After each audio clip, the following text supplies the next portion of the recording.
di pos 2 itu ada pohon, satu berdiri vertikal, satu lagi agak lengkung begini, jadi kayak gerbang gitu. Gerbang Gapura.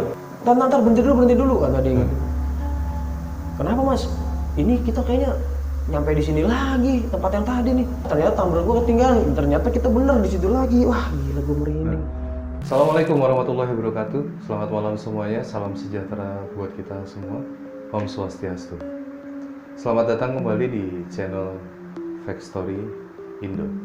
Nah, kemarin gue udah cerita-cerita tentang pengalaman teman-teman gue semua waktu 2014 naik ke Rinjani. Nah, gue masih penasaran nih. Kemarin versinya Oman. Sekarang, alhamdulillah, Panjul bisa datang buat cerita lagi. Nah, Jul, apa kabar? Wis, alhamdulillah. Baik, luar biasa. Mantap. Kemarin gue udah manggil Oman ke sini terus ngobrol masalah waktu anak-anak jalan ke Rinjani tahun 2014. Iya. Nah, gue penasaran nih. Kan gue selalu berpikir kalau lu naik gunung satu sama yang lainnya beda pengalaman nih, ya kan? Ya. Nah, gue pengen tahu versi lu waktu tahun 2014 kemarin di Rinjani sama, beda atau gimana? Nah, gitu. Oke. Jadi kita mulai dari mana enaknya? Ya mungkin nggak beda jauh ya Nggak beda sebenarnya. jauh. Ya, paling apa yang dilihat mata masing-masing itu bang. Iya, Nah betul. itu bedanya. Iya. Kebetulan gue jalan emang misah waktu itu. Emang Dari beneran Jakarta misah ya. dari Jakarta ya, dari Iya, Jakarta. dari Jakarta misah. Omen sama almarhum Wari ngeteng, backpackeran dia. Gue sama Dadi naik pesawat. Soalnya kondisi gue waktu itu nggak banyak waktu. Karena cuti.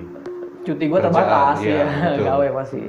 Ya. Singkat cerita, gue temu di Lombok itu kebetulan gue punya temen gawean gue yang tinggal di Lombok, Iya. udah resign dia dari tempat kerjanya pindah ke Lombok. Nah dia ngenalin gue sama orang sono, Oke, ya, jadi yang biasa nanjak lah. iya. Nah si temen gue itu kenal sama Asmi sama Asmi. Mas Aan ya. Oke. Gitu. Nah, dia yang nanti nganterin kita lah gitu kan.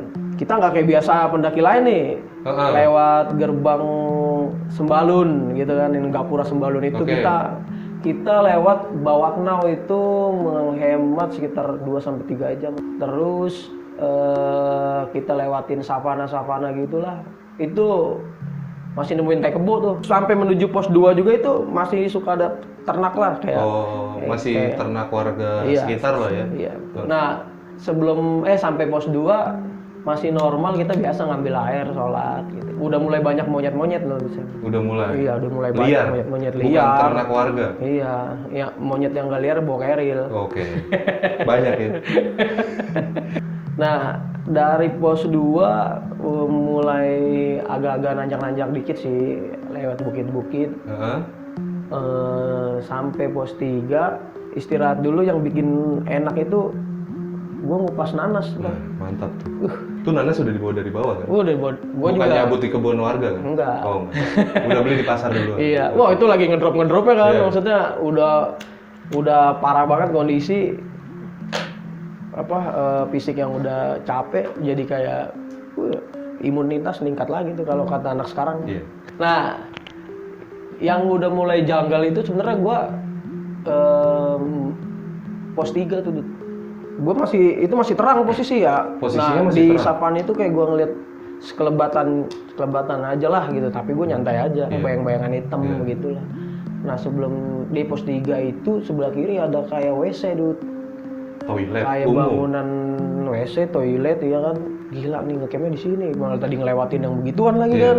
Nah jam 8 itu kita udah mulai packing tuh. Buat selanjutnya. langsung lanjut lagi. Iya, dan ternyata pas pagi itu gue baru dibilangin, nah ini nih 7 bukit penyesalan nih. 7 bukit penyesalan. Iya, wih ini kita deket banget ternyata kan sama Mas Aan itu. Mulai perjalanan, alhamdulillah lancar sih, aman-aman aja sampai Pelawangan Sembalun. Spot-spot bagus udah diambil bule biasa. Kita udah ketinggalan. Iya. Soalnya dia naiknya cepet banget. Lu sampai di Pelawangan Sembalun, berarti malamnya lu akan summit sama anak-anak. Betul ya, malam nggak beda jauh lah sama gunung-gunung lain gitu, di Jawa. Standar lah ya, standar Jawa kita. Berarti lu sampai ke atas turun masih aman tuh. Ke atas mana nih? Ke puncak sorry. Oh, ke puncak. Nah, itu sebenarnya awal-awal gua geser nih dengkul gua itu sebenarnya turun dari puncak. Turun dari puncak Iya. sebenarnya udah mulai geser kaki lu. Betul. Wah, pokoknya kacau dah. Dengkul kanan gua kacau itu. Turun dari puncak. Gua flashback dulu nih. Iya, boleh silakan. Diriin tenda kita di Sembalun, nikmatin sunset biasa normal. Emang gua malamnya itu agak kurang tidur juga. Oh, kurang tidur. Iya, maksudnya yang lain udah pada molor nih, gua masih nyantai dulu kan. Waktu itu jam berapa naik ya? Sekitar jam 1-an lah. Jam 1-an kalau nggak salah, iya jam 1 pagi biasa. Karena nggak kayak Semeru, dia nggak target. Nggak ada target. Makanya kita nyantai. Naik masih aman, nyantai kita. Biasalah drama-drama summit ya kan, drama-drama summit kalau yang udah pernah tahu. Pasti ada aja. Pasti ada aja nih siapa yang duluan nih, siapa yang bawa bekal nih ya kan. Biasalah itu dramanya ya. Akhirnya kita singkat cerita semua nyampe nih di atas. Alhamdulillahnya treknya nggak seberat Semeru sih. Tanahnya sih lumayan keras, padat, landai lah, nggak terlalu vertikal banget kayak Semeru. Pas turun nih gue kejadian nih, jadi gue nginjek batu, kepleset. Nah itu tuh awal mulanya tuh kaki gue kegeser. Dengkul gue geser dikit. Tepatnya di dengkul, bukan di ankle kaki. Dengkul. Feeling gue udah emang nggak enak dari pos 3 itu. Yang toilet tadi. Iya, gue kayak gimana gitu lah. Itu udah mulai tuh feeling lu udah mulai rasa-rasa iya, enak dari situ. Apa ini ya? Gue ada apa gitu kan? Biasa nyantai-nyantai aja. Langkah gue juga perasaan bener ya kan. Akhirnya udah kejadian sampai bawah tuh, alhamdulillah ya makan normal-normal aja sih. Maksudnya walaupun ada perasaan masih nggak enak, normal-normal aja lah. Oke, berarti setelah lu summit, nyampe semua berlima, turun, lu nge-camp lagi? Enggak? Lanjut? Iya. Setelah makan, packing ulang? Iya. Turun ke Segaranak. Lanjut turun Segaranak. Nah, kondisinya masih terang? Turun sih masih terang, cuma nyampe Segaranak malam. Nah, kondisi gua tuh di situ masih ngedrop, Dut. Masih lumayan parah? Wah, tambah parah, karena parah. jalur dari Sembalun ke Segaranak iya, turun terus kan, turun terus. Gue masih carrier gue masih penuh. Pokoknya sampai tidur juga masih sakit itu. Singkat cerita, pagi kita bangun ya sarapan, mancing dulu gue sempet sih. Nah pas mancing itu juga gue ada kejadian aneh juga tuh. Jadi ikan yang gue dapet itu beda kayak ikan-ikan lain. Ikannya itu kayak ikan kerapu tapi itu air tawar. Ikan bujair bukan, ikan mas bukan. Di antara itu? Iyalah begitulah. Ini ikan apaan? Gue masih aneh itu pokoknya. Udahlah, yang penting buat makan gue pagi enak nih. Singkat cerita kita packing lanjut mau naik ke Senaru. Nah tapi gue briefingin dulu kan. Wah ini kayaknya nggak memungkinkan nih kaki gue. Kalau lu paksain dengan kondisi yang kayak gitu, lu bawa carrier? Iya. Akhirnya gue request porter aja ya 2 carrier sekalian gitu kan. Jadi, nanggung. Iya. Karena info masaan lumayan terjal naiknya ke Senaru itu. Akhirnya kita sewa porter, niatnya tuh porter pengen sampai gerbang Senaru sekalian. Tadinya? Iya niatnya. Nah, kan gue nego ya.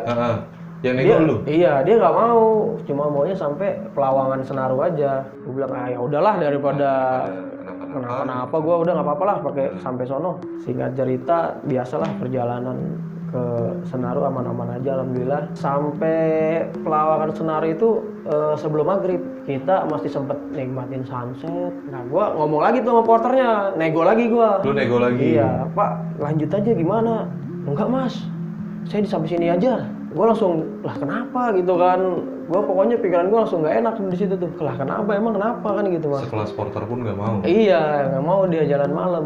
Maghrib kan di situ. Akhirnya gue rembukin tuh sama teman-teman. Nih gimana nih? Siapa nih yang mau bawa keril sebanyak ini? Udah dipadetin gitu kan, yang dari porter, dari bawaan porter itu. Akhirnya kondisi Omen sama Dadi kan lumayan fit ya. Masih fit. Ya akhirnya dialah tuh ganti-gantian. Kita udah rembukan siapa yang mau bawa keril ganti-gantiannya karena kondisi gue kayak gitu kan. Nah itu gue masih belum nyadar tuh, masih santai-santai aja. Maksudnya belum nyadar kalau itu malam Jumat. Oke. Kalau gue belum nyadar, nah sadar-sadarnya setelah entar lah, pokoknya udah jalan lumayan sadar-sadarnya. Ada barengan juga sih alhamdulillahnya. Tim gua 6 orang, satu lagi tim dari Semarang apa, tapi gua nggak tahu jelas ya. Dia berapa orang. Kita jalan tuh akhirnya bareng tuh, ada barengan jadi lumayan banyak. Dari Senaru ke pos 3 itu alhamdulillah sih aman-aman aja, lancar-lancar aja, masih nyantai lah karena masih banyak orang naik turun. Iya, itu banyak yang ngecamp. Maksudnya dari Senaru di pos 3 itu masih banyak yang ngecamp. Iya, sekitar 4 tendaan lah. 4 tenda ada? Iya, karena kita istirahat dulu di situ. Dari pos 3? Dari Senaru ke pos 3 istirahat dulu di situ, bikin makan, bikin mie, sebentar lanjut lagi. Cuman porter bule yang camp di situ ngomong, "Mas, nggak ngecamp aja di sini," gitu. Gua nggak tahu tuh anak-anak ada omongan apa. Akhirnya kita lanjut. Habis makan mie, ngopi, ngerokok, lanjut tuh. Itu posisi masih jam 8, jam 9 malam. Dari pos 3 Di tuh pos udah jam 3, 8? di pos 3 itu. Berarti udah malam lah ya, iya. udah gelap ya? Nah, ajakan kayak porter buat ngecamp kita hilangin. Udah, gua lanjut gitu. Lanjut tuh, orang Semarang itu masih tetap ikut kita lanjut. 3 jam sampai jam 11-an lah. Itu kita nyampe di pos 2 tuh.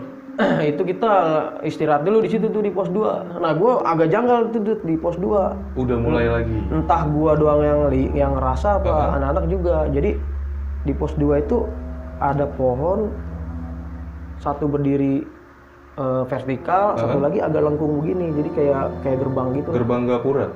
Tapi pohon itu. Tapi pohon. Iya, tuh. Itu entah gua doang yang nyadar apa semuanya nyadar ya. Setelah kita istirahat, minum-minum, ternyata tumbler gua nih ketinggalan di pos 2 itu. Botol minum gua. Botol minum lu ketinggalan di pos 2. Ketinggalan di pos 2 itu. Cuman gua belum nyadar. Gua belum sadar. Nah, dari pos 2 itu kita lanjutin perjalanan, udah mulai nggak enak hawa tuh. Bisik-bisikan lah gua sama Omen sama teman-teman. Wah, ini kayak suara gamelan. Itu anak Semarang juga pada dengar lumayan, tanya ada yang dengar juga. Cuman pada diem-dieman. Sekitar 2 jam lah.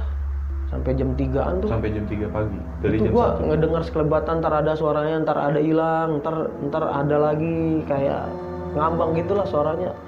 Sampai jam 3-an gua pikir Mas An langsung ngomong nih. Oke. Ntar berhenti dulu kata dia gitu. Kenapa Mas? Ini kita kayaknya nyampe di sini lagi, tempat yang tadi nih. Nah, akhirnya Mas An sadar. Sadar dia, anjir gua merinding ya kan. Gua bilang, yang benar Mas, di sini lagi ya kan.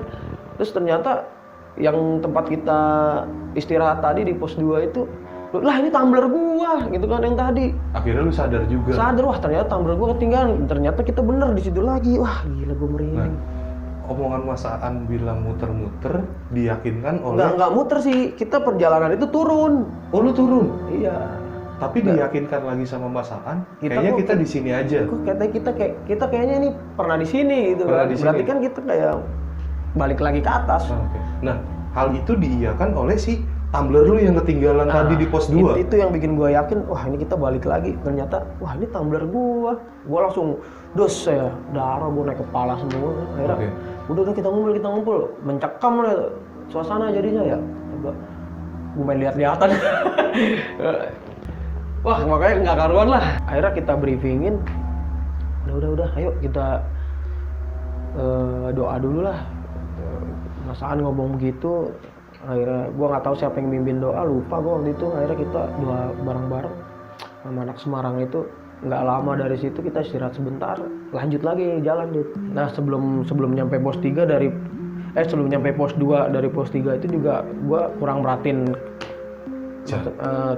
anak-anak juga ngalamin apa selain kayak gitu gue. Setelah kejadian itu kita doa, kita jalan lagi. Ternyata gue nyampe pos 1 itu cuma 1 jam. di pos 1 kita sempat istirahat tuh. Kata gua, alhamdulillah, boy udah nyampe pos 1 tuh udah alhamdulillah udah mau pos lah. Iya. Bukan di tempat itu lagi. Nggak jauh dari pos 1, sekitar setengah aja. Itu udah jam 4 posisinya ya. Jam 4 pagi? Jam 4 pagi. Lanjut jalan lagi sampai gerbang Senaru itu kira-kira cuma setengah jam. Posisi capek, ngedrop, kaki gua masih sakit ya kan. Itu cuma setengah jam, alhamdulillah itu gua paksa-paksain karena ngilangin rasa takut gua. Sampai gerbang? Iya, rasa takut gua udah terlalu puncak lah ya jatuhnya. Gua rasain tuh kaki. Lu berpikirnya yang penting cepet sampai dulu ya? Nah, kejadian aneh lagi, sesaat sebelum nyampe gerbang Senaru itu gua sama Masaan sih, gua di depan tuh ya, anak-anak di belakang. Itu ada nenek-nenek. Itu lu lihat? Iya, gua di stop sama Masaan, tahu Mas Arlo. Oke. Anak-anak masih ya Masih di belakang, lu di depan saya? 5 meter lah di belakang. Masih rapat lah ya? Masih rapet lah. Akhirnya gua suruh tunggu situ sama Masaan, dia turun. Oke. Dia turun. Semua tuh akhirnya nunggu di situ dulu semua? Nunggu di situ, Masaan turun tunggu sini dulu, dulu? tunggu sini. Oke. Dan akhirnya dia turun, gua nggak tahu lah dia turun ngapain ya. Sampai dia turun, naik lagi ngomong, Mas, nanti keluar gerbang Senarunya kaki kanan dulu ya. Gua nggak tahu ya itu ritual yang dikasih tahu sama nenek itu apa gimana, gua nggak tahu. Tapi akhirnya nggak banyak cincong kan karena kita pengen buru-buru nyampe warung nenek itu kan. Iya, karena udah ngelihat Udah peradaban ya. Jalanin aja lah gitu kan. Gue jalanin sampai keluar gerbang Senaru itu, sampai warung. Wah, itu rasanya ngelebihin gua muncak. Rasa Plong. lepas ya? Iya, rasa bahagianya, rasa apapun itu? Pokoknya plong banget lah, ngelebihin rasa gua Sampai ke puncak. ya. Wah, gila banget itu. Akhirnya gua bisa lepas dari semuanya gitu kan. Oke. Nenek-nenek ini tahu dari mana lu bakalan turun? Nah itu mungkin dia ngeliat center kita kali ya, kalau kita positif ya, maksudnya pikirannya. Positifnya adalah si nenek ini lihat center. Iya, ngeliat headlamp kita gitu kan. Mungkin dia langsung nungguin, wah ngapain nih gitu kan, ada orang kan. Iya. Nggak lama beresin keril, kita tidur tuh sampai pagi. Tidur sampai pagi. Iya. Dan itu gua dikasih brem dulu tuh. Oh, sama nenek. Iya, buat ngangetin tuh brem Lombok tuh. Wah, itu pertama kali gua minum tuh. Keanehannya nggak cuma sampai di situ, Dut. Oke, masih berlanjut buat lu. Sebelum kita pada tidur tuh, Mas Aan itu sempat ngobrol sama nenek itu. Jadi tiba-tiba Mas Aan nyamperin gua, Mas, bawa apaan? Bawa apaan? Kata gua juga bingung kan. Bawa apaan? Bawa keril Mas. Ternyata enggak, masnya bawa apaan gitu kan. Apaan ya? Gua cek-cek lagi. Ternyata di tas gua ada wapak, kayak kalau orang-orang tahu jimat lah ya. Iya. Itu ada di tas gua. Gua juga nggak tahu. Kayaknya sih tuh setelah gua balik ke Jakarta, ternyata bokap gua yang naruhin itu. Lompat cerita pas balik Jakarta lu akhirnya tahu itu bokap yang nyelipin, bukan lu sengaja bawa. Bukan gua sengaja karena bawa. kita nggak pernah bawa itu Gua kan nggak kalau naik tahu. gunung. Nah itu ternyata kalau kata bokap gua gitu supaya nggak ada ular masuk tenda, penangkal ular. Kejadiannya lu sadar akhirnya di Jakarta. Nah, setelah di Jakarta gue cari-cari artikel, ternyata penghuni Gunung Rinjani itu, Dewi Anjani itu ternyata ular berbadan manusia. Sorry, berbadan ular. Iya, badannya ular. Kepalanya manusia. Iya. Salah satu penyebab kita digangguin itu kali ya. Gue bawa jimat penangkal ular. Dan dia nggak suka. Nah, yang aneh juga itu nenek-nenek itu kok bisa tahu. Padahal gua sendiri aja nggak tahu gitu kan. Nah iya. Setelah kita istirahat tidur di warung nenek itu, paginya pas matahari mulai terang nih, gue sempat merhatiin, udah mulai banyak orang turun, ada yang naik gitu kan, pendaki lokal maupun internasional, pada mulai lalu lalang lah di warung itu. Gue kebangun ceritanya. Sekitar jam 6:30 sampai jam 7-an gua kebangun, gua merhatiin ya, kata gua, lah ini porter yang bawain keril gua dari Segarana ke Senaru nih. Gue inget banget dia pakai baju hijau stabilo terang, tangan panjang. Lu hafal? Gua hafal banget, dia pakai topi dan dia bawa barang lagi punya orang. Lah, kata gua cuma beda berapa jam doang. Tahu gitu gua ngecamp aja di Senaru gitu kan. Nyampainya pun jam 6:30, kepotong waktu istirahat gua dari subuh. ngapain kita ngalamin kejadian itu kan. Nah maksud gue itu, wah gila, gue bilang, gue ngerasa bodoh banget kita ya. Tapi Dan ternyata itu cepet sebenarnya. seharusnya cepet. Harusnya, buktinya aja porter yang bawain barang kita dari Segarana ke Pelawangan Senaru aja itu, gue nggak tahu dia start jam berapa ya, mungkin subuh lah sekitar jam 4-an, itu jam setengah 7, jam 7-an itu udah nyampe gerbang Senaru. Oke.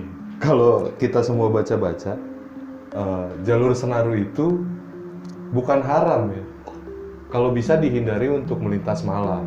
Sebenarnya tidak dianjurkan, bener ya? Betul. Iya. Ya boleh lah, tapi Boleh, tapi tetap waspada. iya tetap waspada. Bisa dibilang sih itu pengalaman mistis pertama gua dari pertama kali gua naik gunung 2010 sampai 2014 itu